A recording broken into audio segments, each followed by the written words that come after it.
महायुती विरोधात मविया भलतीच आक्रमक झाली आहे। गेल्या काही दिवसात महायुतीतल्या मंत्र्यांचे कारनामे समोर आलेत, तरीही महायुतीतल्या वरिष्ठांकडून त्यांच्यावर कारवाई करण्यात आलेली नाहीये आणि याच पार्श्वभूमीवर दादर येथे ठाकरे गटाकडून महाराष्ट्र जन आक्रोश मोर्चा काढण्यात आलाय। यावेळी महायुती विरोधात जोरदार घोषणाबाजी करण्यात आली आहे। योगेश कदम, गिरीश महाजन, संजय शिरसाट, माणिकराव कोकाटे, संजय गायकवाड यांचं व्यंगचित्र काढलेले बॅनर झळकावत महायुतीवर जोरदार टीका करण्यात आली आहे। यावेळी उद्धव ठाकरे, आदित्य ठाकरे, सुभाष देसाई, विनायक राऊत आणि ठाकरे गटाचे पदाधिकारी आणि कार्यकर्ते मोठ्या संख्येने उपस्थित होते। उद्धव ठाकरेंनी यावेळी बोलताना महायुतीच्या कारभारावरच प्रश्नचिन्ह उपस्थित केला। भ्रष्टाचारांचं करायचं काय, पण डोकं असेल तर ना,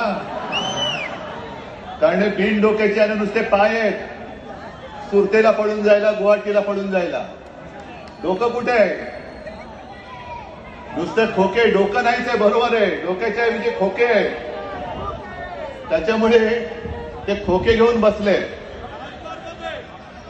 खरोखर आपण आताही जी काही सगळे बोर्ड घेतले, कायद्याचे रक्षक बनले, रक्षक बनले भक्षक, सगळे मुखवटे आहेत।